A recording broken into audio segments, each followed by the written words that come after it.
Well, Ty, thank you so much for joining me.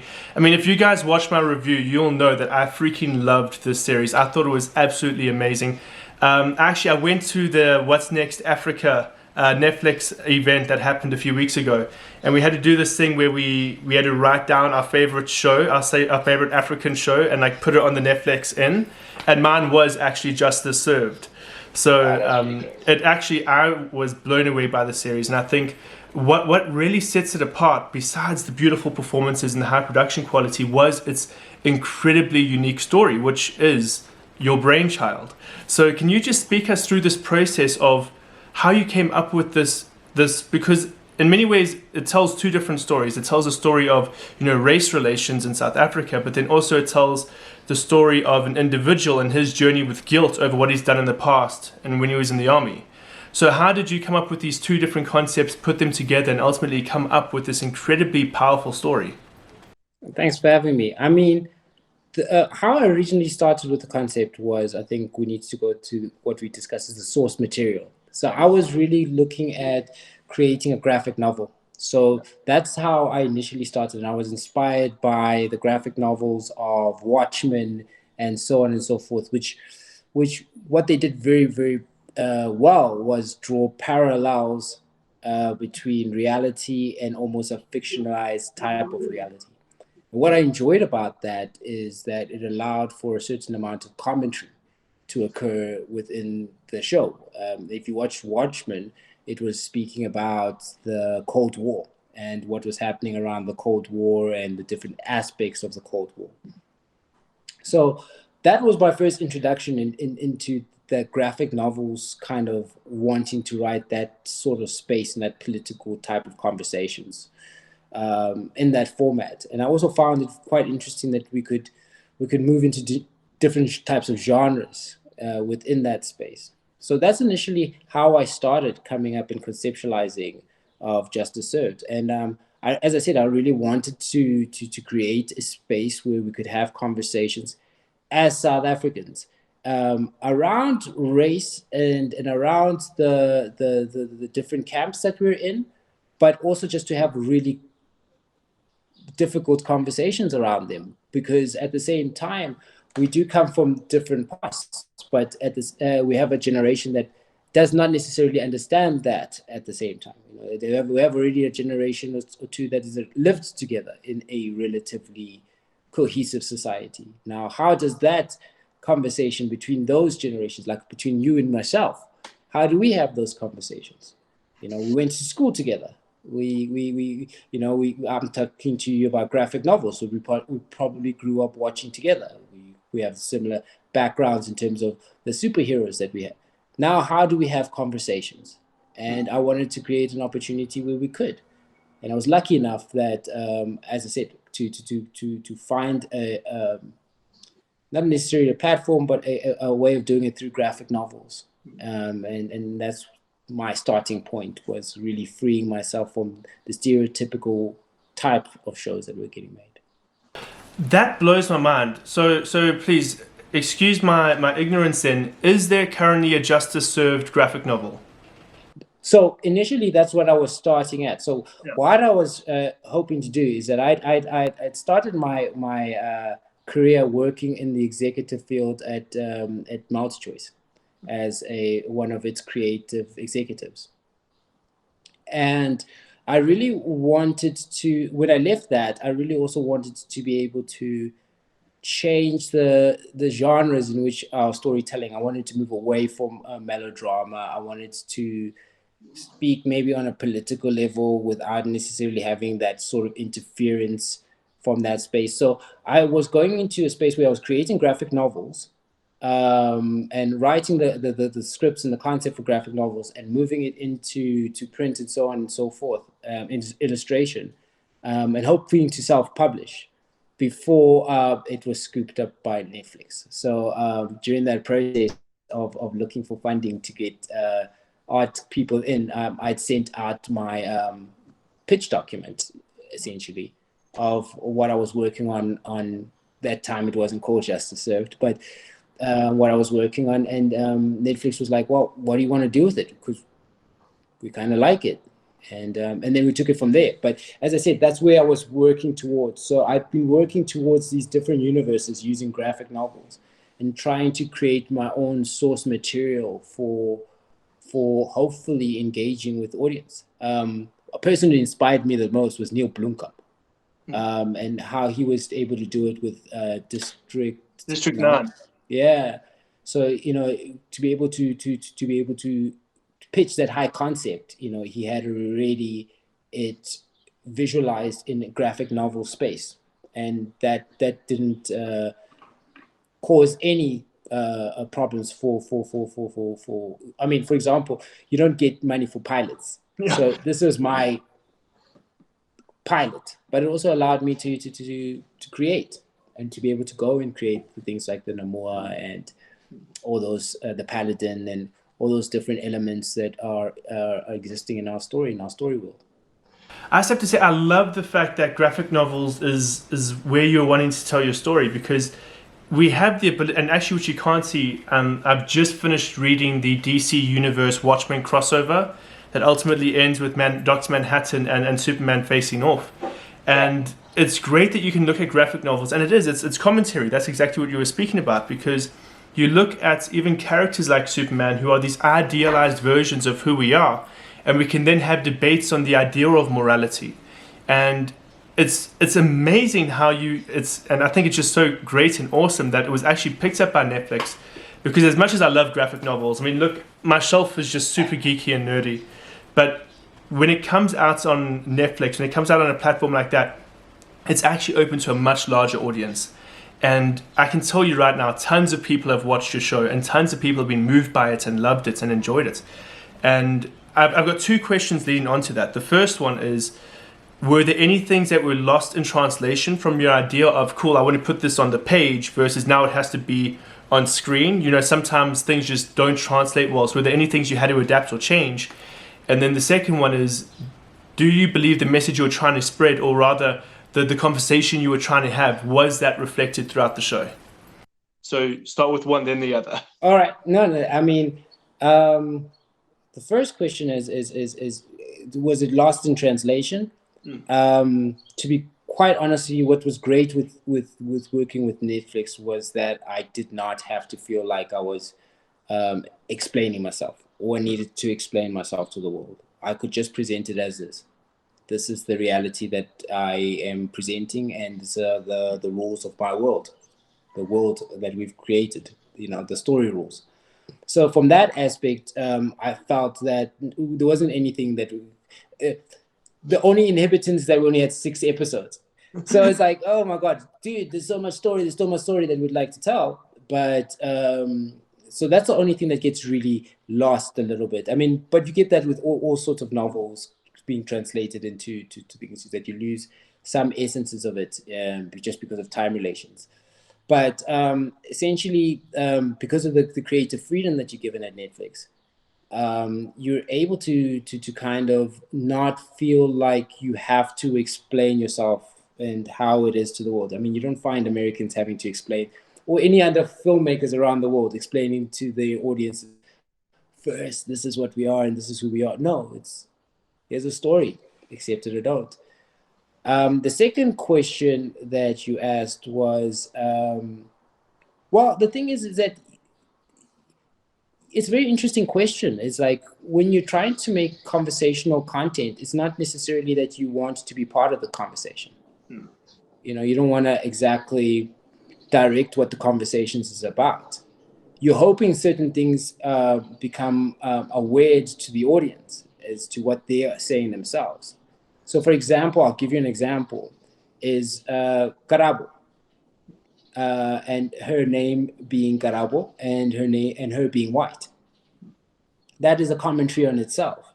It speaks to the aspirational part of us, South Africans, and says, listen, what if there is these characters, these people, and they're South Africans, and the next evolution is that they have South African names, or black names, as you would like to say, and they speak a South African language, which is, and they've got deep roots, which is what Karabo's backstory is. Her family was, they used to be like the Underground Railroad, and so she's got a deep history. She's that white liberal that lived within South Africa that you can't ignore if you're going to have a conversation about transformation, because they were not all bad. We're not all bad. If it was, then we would have had a civil war. So there are certain parts of it where I gave, for example, her an African name, was to see what would the audience say about that. Would they listen to her? Would they treat her as a white savior type of character? Would they totally reject what she had to say and not even listen to it? And or be totally transfixed with that. She's a white character. And it's been quite illuminating to show the audience, listen, this is what racism is. This is what racism is. Look how you've been dismissive. Look how the things you're saying about this character. I mean, this character has done nothing other than be a part and be part of the conversation. But you're excluding that part of the conversation. Why? Based on color, based on what your perceived ailments are. But that's the sort of commentary I wanted to come out. Whether I wanted to direct it and say, no, don't think about it. There's a far deeper reasons to Karabo. No, I really wanted to present it to the audience and look what it had and what reaction comes out of a Twitter. Hoping that the audience would have hindsight to go, let me go back and read some of those comments. And I have. And I'm going, wow, do you guys see what racism looks like? And racism is racism. It's the discrimination of one race over another. It is not the discrimination of white, necessarily black. It's one race over another. And that's the sort of commentary that I was kind of having conversations with the audience with. But if it went over audiences' heads and it became just a on the surface conversation, I'm very happy with you guys having that conversation as well. So listening to you speak, it's rare that, now I've interviewed a lot of movie makers and stuff, but it's rare that I've seen a director or a writer look at their work and I don't mean to dismiss them at all, but very often, and I don't know if it's just also repetition on their side, but you seem proud of what you wrote and everything, and that's great, because I'm looking at it from a very inspirational way as well, because you had this dream to tell this story, and you've brought it to life. And I can tell you, just through conversations I've had with other people talking about the characters and the situations, you've definitely gotten an entire conversation going, and it's crazy how you were like, well, I don't necessarily have to be a part of those conversations. I've never thought about that before, because I make stuff on YouTube, I see everyone's comments under my videos, so I'm very much forced to engage with the conversation. But you're not fully aware of the conversations that viewers have. I've had plenty of conversations to people about what we're talking about right now, and it just never really clicks in my head that you wouldn't even understand that those conversations are even happening. And I can only imagine just how many countless people have been moved or touched because of the series that you've brought to life. It's an incredible story, and I think it's amazing what you've been able to accomplish. And as from someone who's pursuing that myself, it's amazing what you've done. So I just want to say congratulations, because it is a phenomenal, piece of art. And as I said, it's my favorite African Netflix property. So I think it is phenomenal. When writing the script for the story, or even just writing the story, the way it ends heavily implies a season 2. Do you know if a season 2 is happening yet? Are we going to be getting one? No. And the thing is that I didn't write with that notion in mind for a second season. As I said, I've written the books and the graphic novels, and it's like a continuation of stories. Yeah. So, it wasn't to imply. It was, if I don't get a second season, the story ends there. So I write with that finality in mind. I don't want to be at the beck and call of a Netflix. So I like to have my stories rounded. If it's going to live there on their boutique forever, I'd like to feel like it was completed. And for me, Justice Served has been completed. If there's a second season, it's a totally new space, new era, new type of audience that I'm trying to do. There's certain elements that we'll do differently. Fantastic. Were you at all involved in the casting process? Yes. Okay. So I executive produced the show and produced the show. So having a very, very strong background in the industry, it's very, very important for me to be part of that. I mean, I honestly believe that writers need to love actors, and an actor that doesn't love writers shouldn't be acting. So, can you just guide us through that process? How was that? Did you ever see a specific actor and go, "That's the character right there," or were there ever moments of you kind of just feeling uneasy about a specific role and finding a character that can bring that, finding an actor that can bring that character to life? I think a lot of people put themselves under pressure, for example, during the castings to have all the answers to the character, and that's not the point of casting. The point of casting for me is that can you make a choice? Can you make a decision as an actor as to what the character is, and can you take some form of direction? So it's more of an attitude type of thing, almost like you're dealing with an athlete, and you're like, can you adjust your style? Can you? So for me, I'm looking for that sort of actor. I'm looking for an actor with some theatrical background. So, and a person who loves to engage in story. So, yeah, it's not a clear cut. You've auditioned. While there are a lot of people who, even if you watch the initial interviews, would have told you, I didn't really get it right in terms of the audition, and I don't know how I got it, but it had a lot to do with other things. I just want to say thank you so much for coming on today. This was amazing. Do you want to tell any of the viewers any projects you're working on currently? What do you have planned for the future? Well, I'm writing right now, so I'm back in the writing room, and we have a couple of really interesting things coming out of Meraki Studios. I mean, we're really trying to expand the business, not only going into dramas, but moving on into animation and continuing our love of graphic novels, or my love of graphic novels, but also attracting talent from all spaces in South Africa to work and collaborate with. That's what we kind of are on the next stage. But back to the basics, back to writing, back to the next thing. But I'm not writing anything on Justice at this moment. Okay, well, I have to tell you, I'm excited because I mean, I've said it, I think twice, maybe three times already, but it was my favorite property. I loved it. I'm very excited to see what you're working on next. The quality of the characters was insane. They were all so well written, and so I'm very excited to see what comes out next, because I know it's going to be something that's powerful, something that allows South Africans to engage with one another on a deeper level than just how cool is this new movie? It was great. I liked it, because the things you've posed, the questions you've posed to the audience are deep. They're not surface level. Yeah. They encourage conversation. Yeah. I mean, as I said to you, my favorite character is Alan Harvey. I mean, to be quite honest with you, if we went back to when I was writing the series initially, it was speaking about this broken character and this part of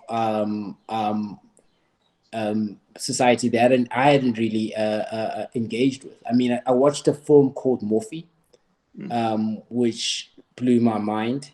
I don't know if you've seen it, and it's a great South African movie, and it spoke about this generation of white men, and who had PTSD and who had been going through all sorts of things. So I wanted to engage with that individual in a South African context where I didn't want to demonize him, because I wanted to understand him. Yeah. And that's why he's my most interesting character, because in looking for him, I learned about a particular group of individuals in my society that I understand a little bit better now. And that for me that's why he's my most interesting character. Love him. I have to say, that's an element of the show I appreciated the most. Was there was no wholly good, wholly evil character. Everyone was shades of grey. Everyone was good. Everyone was bad.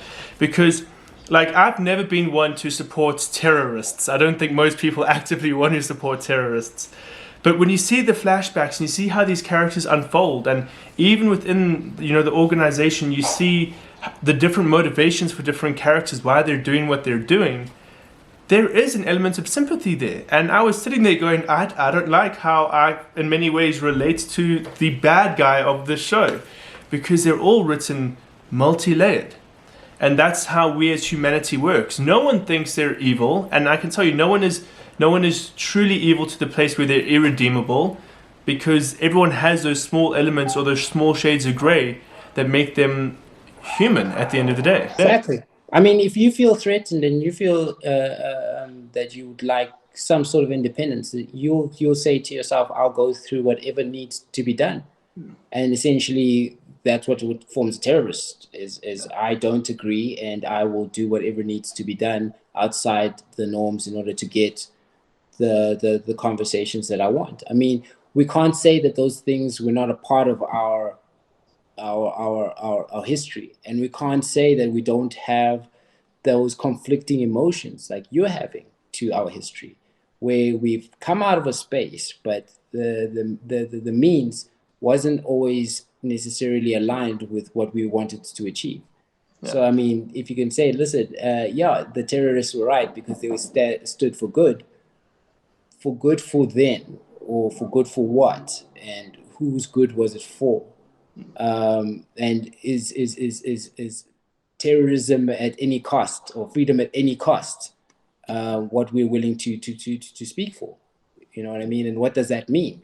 Does it mean the killing of other innocents? So that's the interesting part about the stories that I would love to tell, is for us to be able to sit into a room next to each other and have that conversation. It's like, well, you know what, mate, I don't like terrorism either. You know what I mean? And what scared me now, and this is another examination, is I also was petrified that my constitutional rights could be taken away. I didn't know that. Did you know that? I didn't know that. All of a sudden, I was in my house locked up. I couldn't move, and I could be arrested if I left. So there's so many things that we're awakening to, that we need to be having conversations about, that go far beyond, hey, listen, you are privileged and I am not. Because now we're moving to a space of just class warfare. Mm. And so that's where we are.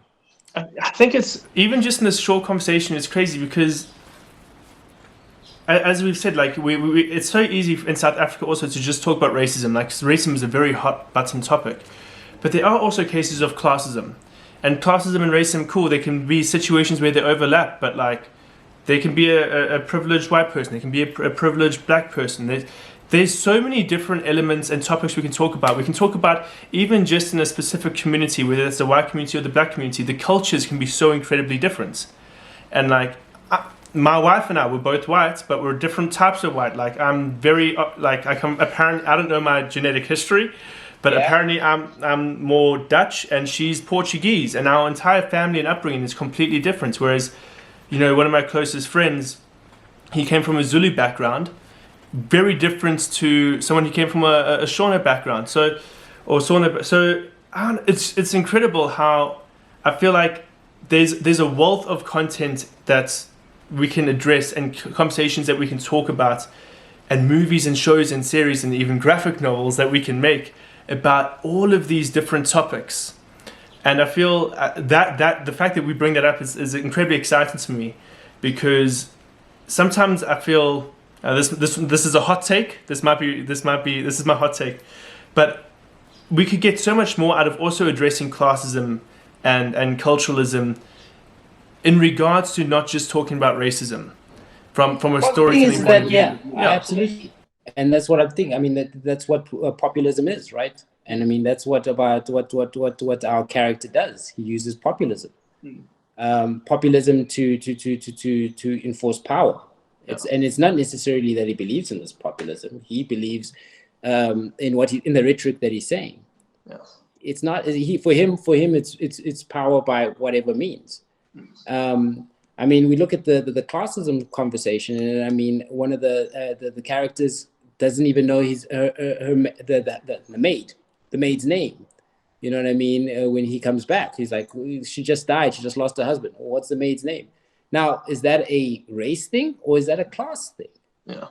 You know, and so we need to become more dynamic as a country in terms of how we address things, how we look past things, just the dynamism of how we are engaging.